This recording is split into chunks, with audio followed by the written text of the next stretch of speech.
और समंदर में चीन और रूस के खिलाफ अमेरिका की क्या है तैयारी? रूस में अगले राष्ट्रपति चुनाव पर क्या बोले व्लादिमीर पुतिन? और तुर्की में किस कानून के सहारे तानाशाह बनना चाहते हैं Erdogan? Top 9 world battle ground में देखिए ये सारी खबरें। अमेरिका ने समंदर में रूस और चीन के बढ़ते खतरे को देखते हुए नई मैरीटाइम रणनीति बनाई है। अमेरिका रणनीतिक तौर पर अहम समुद्री रास्तों पर खुद को मजबूत करेगा और आने वाले वक्त में अपने सहयोगी देशों के साथ मिलकर समंदर में अपनी मौजूदगी को बढ़ाएगा। कराबाख में अजरबैजान और आर्मीनिया की सेना के बीच ताज़ा झड़प के बाद रूस के राष्ट्रपति व्लादिमीर पुतिन ने दोनों देशों से शांति समझौते का पालन करने की अपील की है। पुतिन ने कहा कि दोनों देशों को हालात सुधारने के लिए कदम उठाने चाहिए।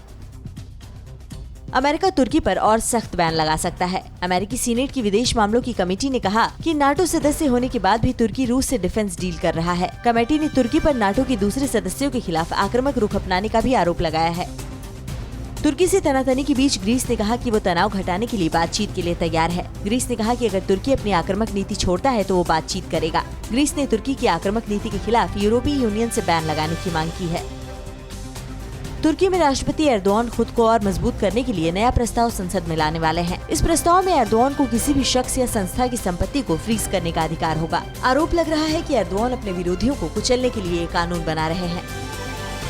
ईरान के राष्ट्रपति हसन रूहानी ने उम्मीद जताई है कि अमेरिका में जो बाइडेन की सत्ता संभालने के बाद परमाणु करार पर बात होगी। रूहानी ने कहा कि बाइडेन ईरान से बैन हटाएंगे और दोनों देशों के रिश्ते सुधारने के लिए नए कदम उठाएंगे। अमेरिका की नवनिर्वाचित राष्ट्रपति जो बाइडेन के बेटे हंटर बाइडेन के खिलाफ जांच की मांग हो रही है, जिसे लेकर राष्ट्रपति ट्रंप ने कहा कि उनका इस मामले से कोई लेना देना नहीं है। ट्रंप ने ट्वीट कर कहा कि बाइडेन परिवार के खिलाफ चल रहे अभियान से वो दुखी हैं। रूस में विपक्षी नेता अलेक्सी नावाल्नी ने आरोप लगाया है कि उन्हें राष्ट्रपति व्लादिमीर पुतिन के इशारे पर जहर दिया गया। अलेक्सी ने आरोप लगाया है कि विपक्ष के खात्मे के लिए उन्हें जहर दिया गया। 20 अगस्त को अलेक्सी को जहर दिया गया था। रूस के राष्ट्रपति व्लादिमीर पुतिन ने कहा कि उन्होंने अभी तक तय नहीं किया है कि वो 2024 में होने वाले राष्ट्रपति चुनाव में उम्मीदवार होंगे या नहीं। पुतिन ने कहा कि अलेक्सी नावाल्नी से उन्हें कोई खतरा नहीं है। पुतिन ने कहा कि अगर अलेक्सी नावाल्नी को मारना होता तो वो अब तक जिंदा नहीं होते।